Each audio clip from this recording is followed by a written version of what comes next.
परिचय। अंकिता, हम जानते हैं कि सभी जीवों में उन्हें जीवित रखने के लिए एक आधारभूत प्रक्रिया चलती रहती है। क्या तुम जानती हो कि जैव प्रक्रम क्या है? हाँ, किसी भी जीव में होने वाली वह आधारभूत प्रक्रिया जो उसे पृथ्वी पर जीवित रखती है, जैव प्रक्रम कहलाती है।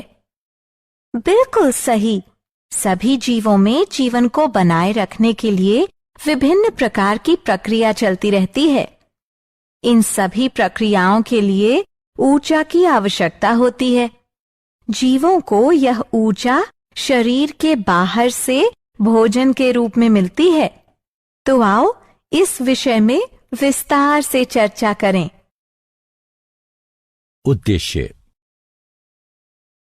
इस पाठ के अंत में आप निम्न करने में सक्षम हो जाएंगे: जैव प्रक्रम का वर्णन करना, जैव प्रक्रमों के प्रकारों को पहचानना, पोषण को समझना, विषमपोषी पोषण को समझना, विषमपोषी पोषण के प्रकारों की पहचान करना, विषमपोषी पोषण के प्रकारों को समझना, पौधों में पोषण को समझना, प्रकाश संश्लेषण की प्रक्रिया को समझना, पौधे जल और कार्बन डाइऑक्साइड कहां से प्राप्त करते हैं इस बात का पता लगाना, प्रकाश संश्लेषण के महत्व को समझना। जैव प्रक्रम के प्रकार। आधारभूत जैव प्रक्रम निम्न प्रकार के होते हैं: गति, श्वसन, संवेदनशीलता, वृद्धि, प्रजनन, उत्सर्जन, पोषण और परिवहन। गति के दौरान जीव एक स्थान से दूसरे स्थान पर जाते हैं अथवा एक ही जगह स्थिर रहते हुए अपने अंगों को गति प्रदान करते हैं। श्वसन वह प्रक्रिया है जिसमें शरीर द्वारा ग्रहण किए गए भोजन से ऊर्जा प्राप्त होती है। संवेदनशीलता अपने आसपास के वातावरण में परिवर्तन को महसूस कर सकने की क्षमता है। बच्चे से वयस्क होने को हम वृद्धि द्वारा परिभाषित कर सकते हैं। जीव प्रजनन द्वारा अपने ही जैसे और जीव उत्पन्न करते हैं। उत्सर्जन वह प्रक्रिया है जिसमें शरीर में बचे मल को बाहर निकाला जाता है। पोषण वह प्रक्रिया है जिसमें भोजन को ग्रहण करने के बाद में उसे छोटे कणों में तोड़ा जाता है ताकि शरीर उसे अवशोषित कर सके। परिवहन वह प्रक्रिया है जिसमें शरीर के एक भाग में बना पदार्थ शरीर के दूसरे भागों तक पहुंचता है। पोषण। जैसा कि हम चर्चा कर चुके हैं, सभी जीवों में जीवन को बनाए रखने के लिए विभिन्न प्रकार की प्रक्रियाएं चलती रहती हैं। इन सभी प्रक्रियाओं के लिए ऊर्जा की आवश्यकता होती है। जीवों को यह ऊर्जा शरीर के बाहर से भोजन के रूप में मिलती है। भोजन ग्रहण करने और उसको प्रयोग में लाने की प्रक्रिया को पोषण कहते हैं। भोजन एक कार्बनिक पदार्थ है। ग्लूकोज सबसे सरल और स्टार्च सबसे जटिल भोजन है। स्टार्च और ग्लूकोज को सम्मिलित रूप में कार्बोहाइड्रेट कहा जाता है। जब हमें तुरंत ऊर्जा की आवश्यकता हो तो हमें भोजन के रूप में कार्बोहाइड्रेट लेना चाहिए। कार्बोहाइड्रेट के अतिरिक्त भोजन में वसा, प्रोटीन, लवण, विटामिन तथा जल भी होना चाहिए, क्योंकि ये सभी जीवों की सामान्य वृद्धि और विकास के लिए अनिवार्य रूप से आवश्यक हैं। पोषण के साधन। किसी जीव द्वारा भोजन को प्राप्त करना उस जीव के पोषण का साधन होता है। तत्वों और ऊर्जा की सामान्य आवश्यकता सभी को होती है, लेकिन सभी में इसकी पूर्ति अलग अलग तरह से होती है। इसीलिए हर जीव के पोषण का ढंग अलग होता है। भोजन प्राप्त करने के ढंग के आधार पर जीवों को मुख्यतः दो समूहों में विभाजित किया गया है: स्वपोषी एवं विषमपोषी।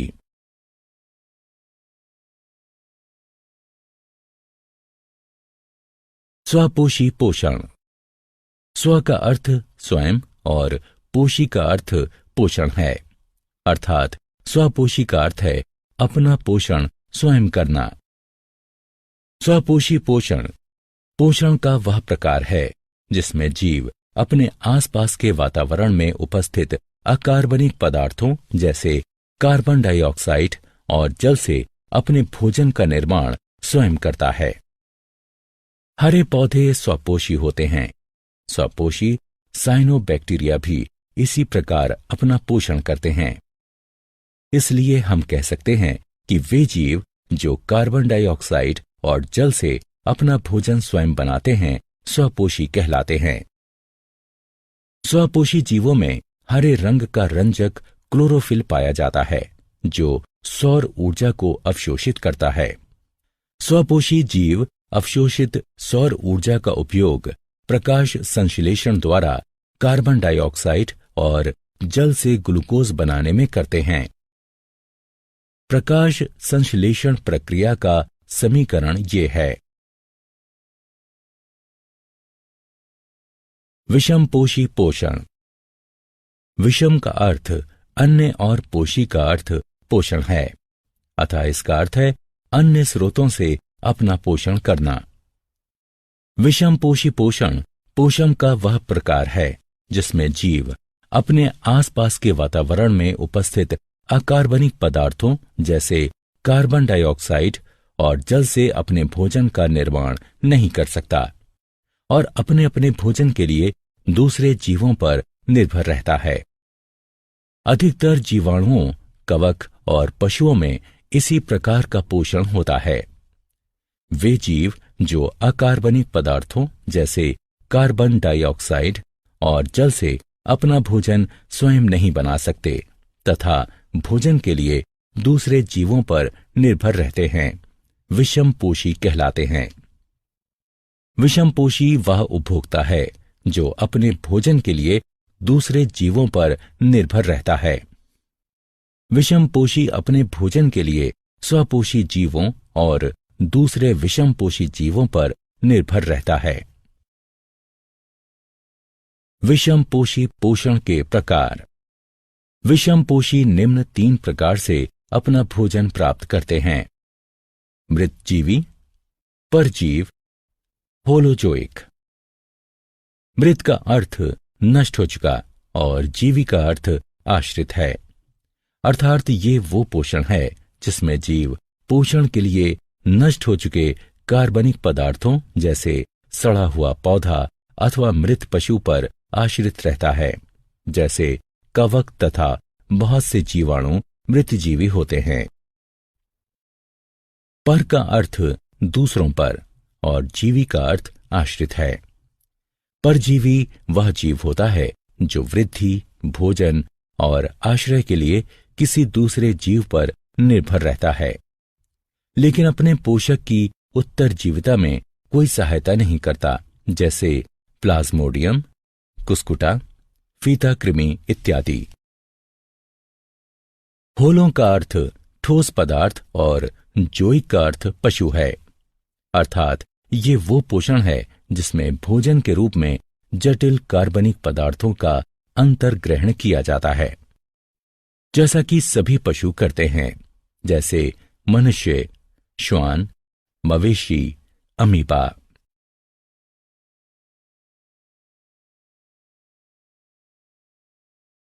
पौधों में पोषण। हम पहले ही चर्चा कर चुके हैं कि हरे पौधे स्वपोषी होते हैं और प्रकाश संश्लेषण द्वारा अपने भोजन का निर्माण करते हैं।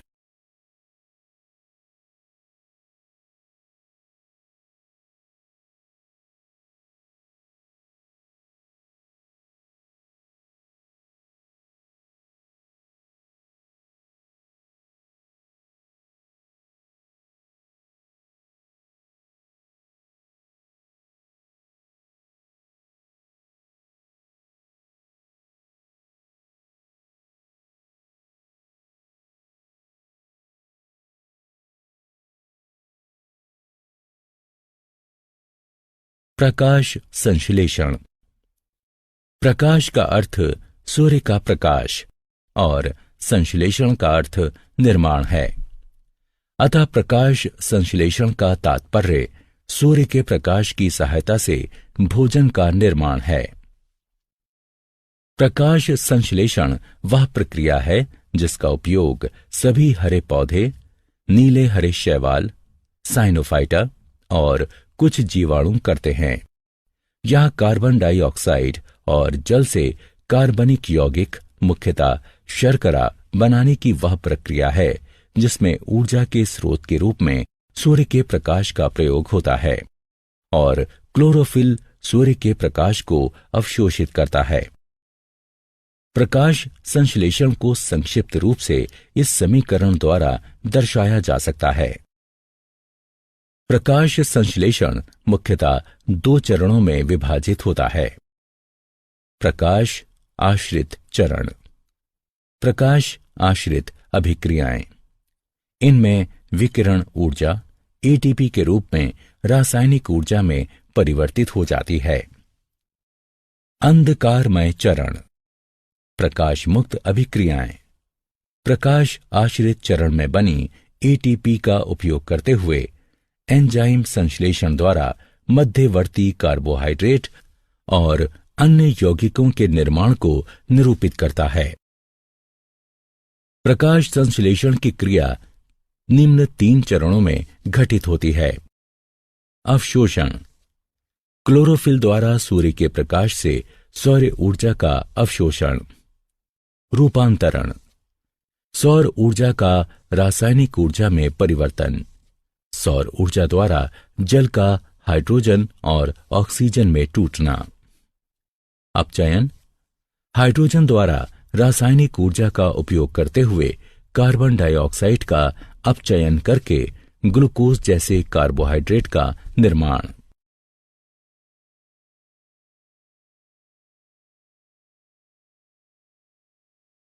कार्बन डाइऑक्साइड का अंतर्ग्रहण।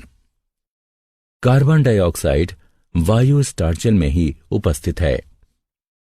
हरे पौधे पत्तियों की सतह पर उपस्थित सूक्ष्म छिद्रों की सहायता से वायु से कार्बन डाइऑक्साइड लेते हैं। ये सूक्ष्म छिद्र रंध्र कहलाते हैं। कार्बन डाइऑक्साइड रंध्रों के द्वारा पत्तियों में प्रवेश करती है। प्रत्येक रंध्रीय छिद्र एक जोड़ी द्वार कोशिकाओं से घिरा होता है। ये द्वार कोशिकाएं रंध्रों के खुलने और बंद होने को नियंत्रित करती हैं। द्वार कोशिकाओं में जब जल प्रवेश करता है तो वो फूलकर वक्र हो जाती हैं, जिस कारण रंध्र खुल जाते हैं। दूसरी ओर जल जब द्वार कोशिकाओं से बाहर निकलता है तो वो सिकुड़कर सीधी हो जाती हैं और रंध्र बंद हो जाते हैं। जैसे ही रंध्र खुलते हैं, वायुमंडलीय कार्बन डाइऑक्साइड उनमें प्रवेश करने लगती है।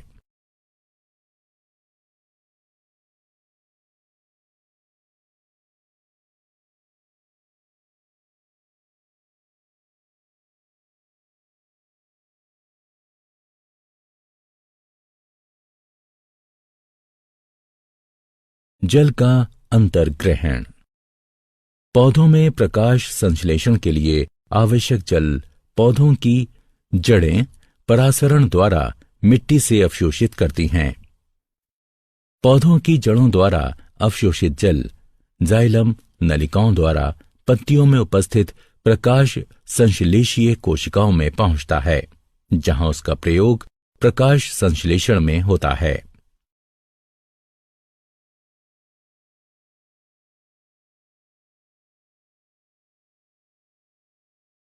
प्रकाश संश्लेषण का महत्व। प्रकाश संश्लेषण कई कारणों से महत्वपूर्ण है, जिनमें से कुछ प्रमुख कारण निम्न हैं। हरे पौधे प्रकाश संश्लेषण की सहायता से कच्चे माल के रूप में मात्र कार्बन डाइऑक्साइड और जल का उपयोग करके भोजन का निर्माण करते हैं, इसलिए ये पृथ्वी पर जीवन बनाए रखते हैं। प्रकाश संश्लेषण की प्रक्रिया में ऑक्सीजन का उत्सर्जन होता है, जो पशुओं और मनुष्यों के लिए आवश्यक है। जीवाणुओं को भी श्वसन के लिए इसकी आवश्यकता पड़ती है। ईंधन के जलने में ऑक्सीजन की आवश्यकता पड़ती है। जीवाश्म ईंधन जैसे कोयला, तेल और प्राकृतिक गैस, ये सभी संरक्षित सौर ऊर्जा हैं जो करोड़ों वर्ष पहले प्रकाश संश्लेषण द्वारा बनाए गए थे।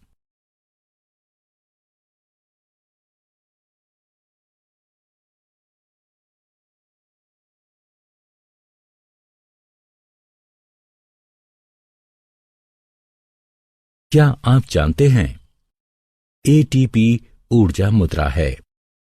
दृश्य वर्ण क्रम से हरे रंग को अवशोषित न कर पाने और उसे परावर्तित करने के कारण पत्तियां हरी दिखाई देती हैं।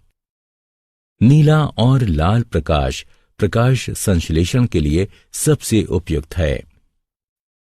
प्रकाश आश्रित अभिक्रियाएं क्लोरोप्लास्ट के थाइलेकाइट में होती हैं। कार्बन डाइऑक्साइड का यौगिकीकरण क्लोरोप्लास्ट के ग्राना में होता है। प्रकाश ऊर्जा की छोटी छोटी थैलियों, जिन्हें फोटॉन कहते हैं, इसके रूप में उत्सर्जित होता है। जल का टूटना प्रकाश अपघटन कहलाता है।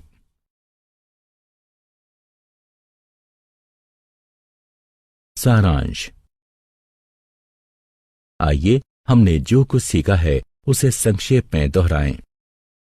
जीवित रहने के लिए प्रत्येक जीव को विभिन्न ऊतकों की प्रत्येक कोशिका में ऑक्सीजन, जल तथा भोजन की आवश्यकता पड़ती है। जीवन को बनाए रखने के लिए अनिवार्य रूप से आवश्यक विभिन्न प्रक्रियाएं जैव पराक्रम कहलाती हैं। गति, श्वसन, संवेदनशीलता, वृद्धि, प्रजनन, उत्सर्जन, पोषण और परिवहन प्रमुख जैव पराक्रम हैं। जैव पराक्रमों के चलते रहने के लिए प्रत्येक जीव को ऊर्जा की सतत आवश्यकता होती है। जीवों द्वारा पोषक तत्वों के अंतर्ग्रहण, उनके उपयोग, साथ ही श्वसन के कारण ही ऊर्जा मुक्त होती है। पोषण के प्रकार के आधार पर जीवों को स्वापोषी और विषमपोषी इन दो समूहों में बांटा जा सकता है। स्वपोषी पोषण में जीव बाह्य ऊर्जा स्रोत जैसे सौर ऊर्जा का प्रयोग करते हुए सरल अकार्बनिक पदार्थों से उच्च ऊर्जा युक्त जटिल कार्बनिक पदार्थ बनाते हैं। विषमपोषी पोषण में जीव दूसरे जीवों द्वारा निर्मित जटिल पदार्थ का अंतर्ग्रहण करता है।